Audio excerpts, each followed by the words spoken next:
having been assassinated here. So it very well might be that we'll have to ask for a change of venue.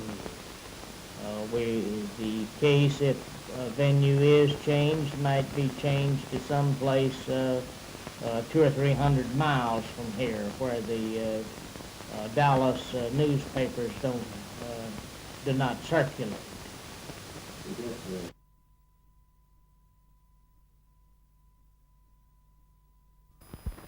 It's going to become increasingly important. You look at the television pictures, and I bet there's not a one of you that can tell me right now which finger this man used, whether that hand was in spasm at the time shooting with the second finger, and the rest of these events. Those are becoming increasingly important. It's not just seeing it on TV. This is the gist of this lawsuit, those 2, 3, 4, 5 seconds or 4 minutes or whatever it was there. And that is the thing that was seen by this juror and a number of jurors.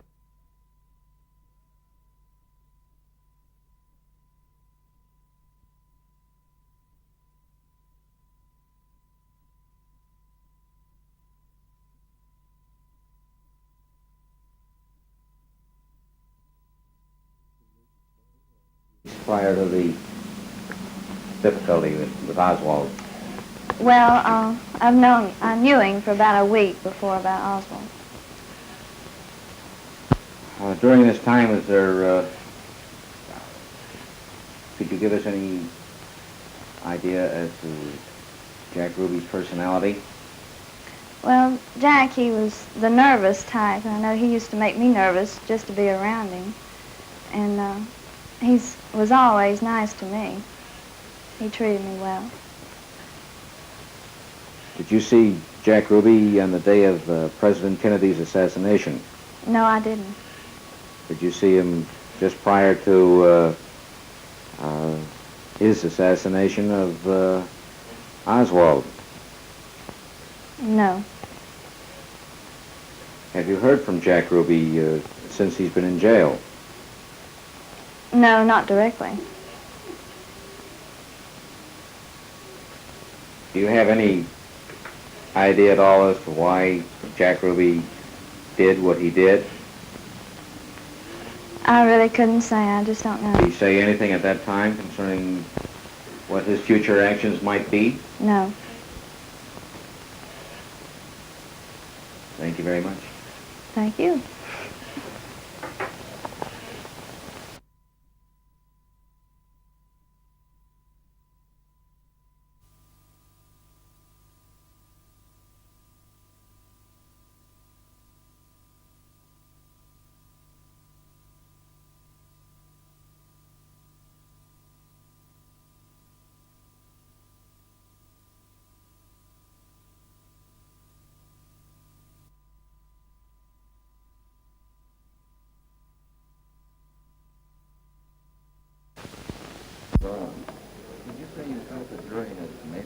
Yes, I think they've made up considerable for their conclusion that the deliberative process in a jury is no different than that of spectators at an athletic event or in a moving picture theater or a whodunit.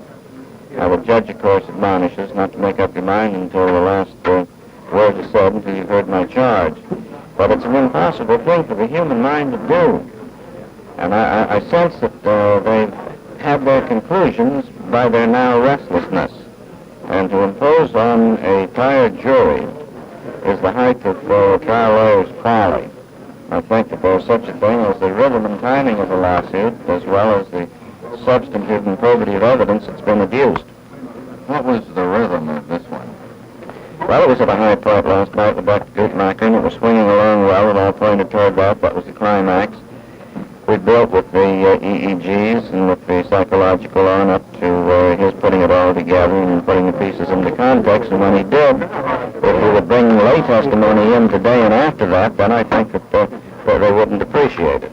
That's the reason we folded out on the problem of this jury. This is a good jury to try any other case in any other city. I think it's impossible for these human beings to try this case in Dallas. I still feel that way. Most of us want to know if you, as a lawyer, fully expect to get Jack Ruby off. I certainly do. I think he should. And I certainly do. That's what we've pleaded, and that's what we intend to do. If we didn't, we could change our plea at any time to guilty. Is that a possibility? That's a definite impossibility. That's one thing we're certain of. Okay.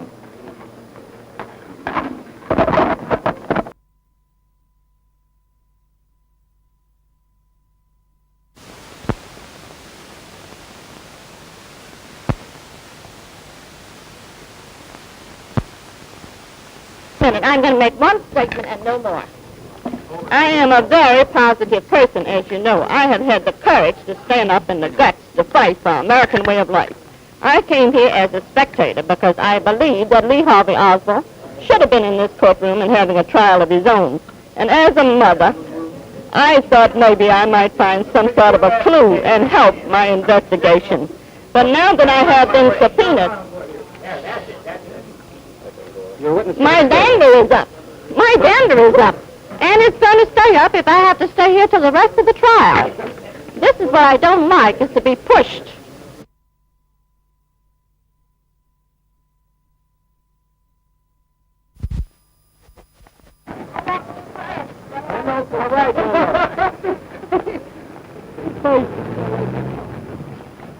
I hope somebody's looking.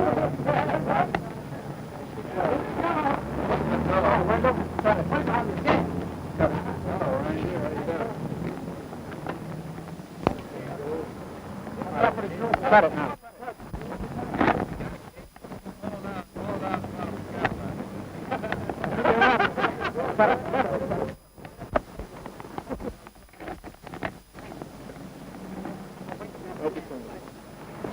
Looking home.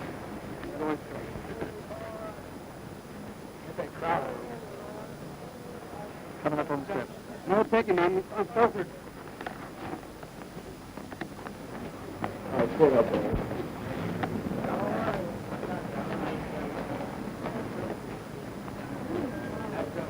Cut it.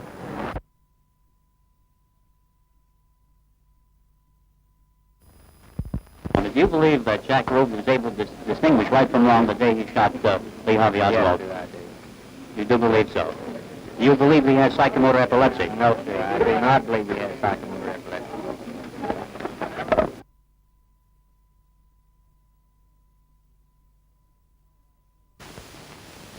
All right, he used to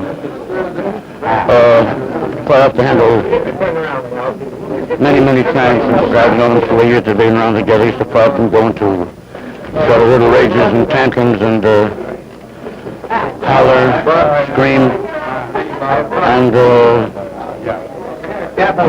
our few that were around with him couldn't do much with him. We used to let him go up and rant and do a lot of yelling and howling, but as a person he was a pretty classy boy. He was always good with his money, and but we couldn't, he was too tough to control.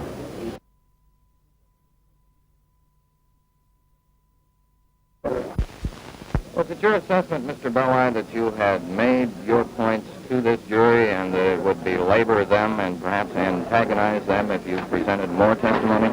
Yes, I think so. I think you've all observed that the jury is getting restless. They want to get home.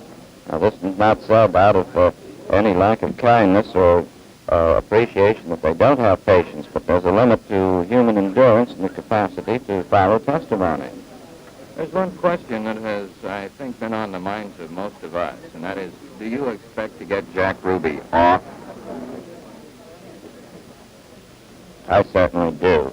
The only reason I thought was to give you a more extended answer, but we're just about at the point of argument, and I don't think that I should. If and when Jack is acquitted here, he'll go into a hospital. I can assure you of that. Confident of a conviction in this case at this time?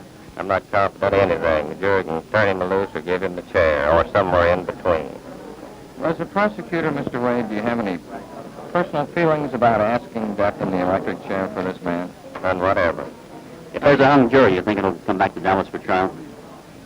Don't think about a hung jury after 4 weeks, so we'll worry about that if it happens. Well, We'll worry about that if it happens. if there's a hung jury, you think it'll come back to Dallas for trial? Don't think about a hung jury after 4 weeks, so we'll worry about that if it happens. If there's a hung jury, you think it'll come back to Dallas for trial? Don't think about a hung jury after 4 weeks, so we'll worry about that if it happens. jury's unrestrained comments on the trial of Jack Ruby in Dallas, the chief counsel for the defendant made intemperate and abusive statements about the trial court and the entire Dallas community.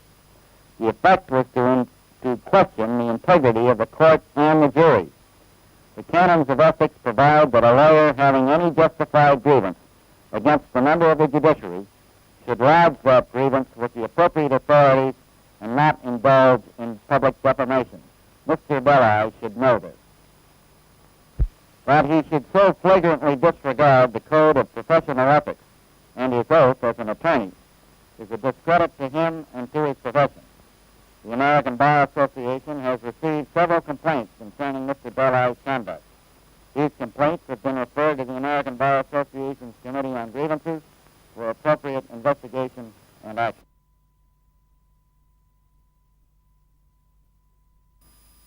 Can you tell us what your first step will be now that you've taken the case? File a motion for a rehearing, a new trial before Judge Brown in Dallas. That has to be done within 10 days of the date of conviction. It will either be done tomorrow or it will be done Monday. I'm preparing a motion in just a few minutes. I shall send it to Dallas to be presented in the event the lawyers who have heretofore represented Mr. Ruby do not file such a motion. I'm trying to get in touch with those lawyers now and will as soon as I get through with the news media. Mr. Foreman, I understand you're getting ready to catch a plane to go down to Mexico. Are you going down to confer with Mr. Belli? That's a good idea. No, I'm going down to establish an alibi for Mr. Ruby. Can you tell us further what you'll be doing down there? A little bit more specific. Actually, I'm trying a child custody case in McAllen. Mr. Foreman, are there any certain conditions connected with this case and the reason you're taking it? Well, the condition, when I allocate my time, and it's pretty much in demand every minute of it, Saturdays, Sundays, day and night, I try to place it where I'm needed the most. That's why I think the Lord leaves me here, and I don't know anybody that needs a lawyer, whether it's I or not, whether it needs me, I mean. But at any rate, the theory of our jurisprudence is that a man's entitled to a lawyer of his choice, and Mr. Ruby, Jack Ruby, wanted me. And since he does want me, and since he needs me worse than anybody else I know in America at this moment, I accepted the case.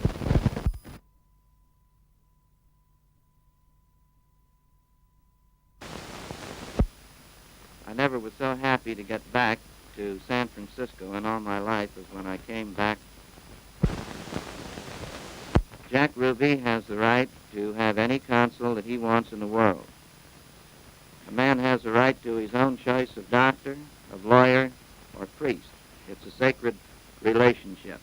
I understand that he's hired Percy Foreman of Houston, and from Percy Foreman's reputation, he'll not want for adept counsel in the trial court or in the appellate court. I'm not going to answer anything in the letter that was sent to me by Jack Ruby and his family, if Jack and I are not on an equal basis. And condemned to the electric chair, and I'm a free man and a free lawyer. I'd be a damn poor lawyer if I would debate with my client, and particularly after I've said that my client is sick, and I say it again today that he is sick.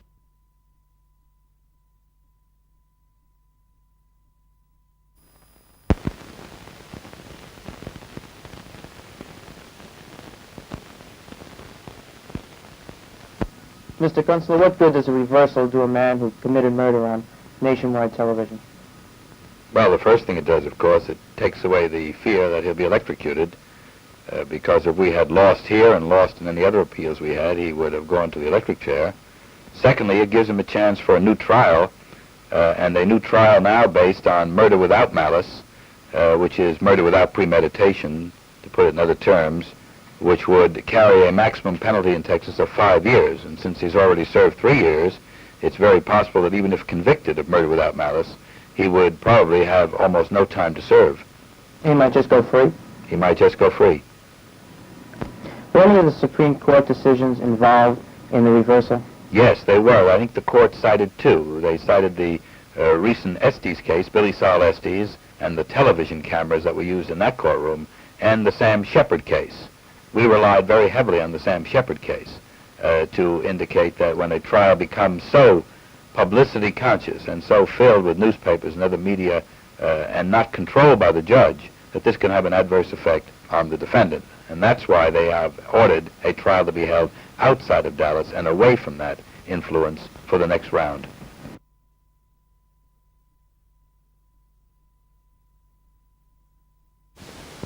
There's been rumors that you have said you would accept a 5-year sentence, and Henry Wade said he would accept a life sentence. Is there any...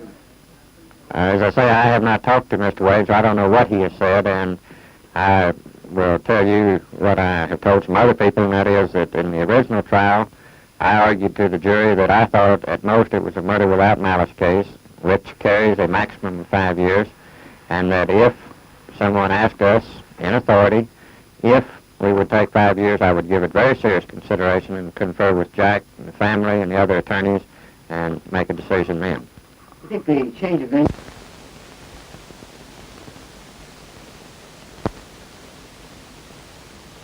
What do you think about the reversal decision? I'm delighted. I'm very happy to learn that there are fair-minded judges and who've taken the time to look over all of the paraphernalia that was filed to give Jack a reversal. And I'm sure if we get into another court, Jack will be a free man. But in your opinion, at this time, is Jack a sane person? Yes, he is sane. I think he was insane the day the president was shot. I think it just threw him into a certain type of trance, and he didn't seem right that day or the next day when I saw him. And I spent many hours with him both those days.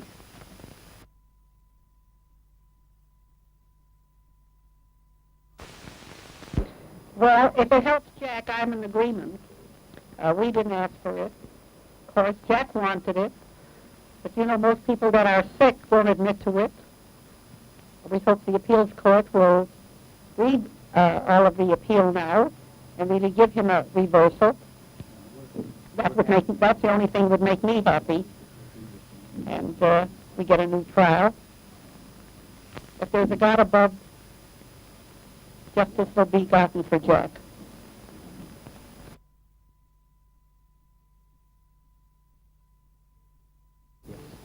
Mr. Ruby was taken to the operating room and under local anesthesia had a tube inserted into his right chest to allow a more complete removal of the fluid.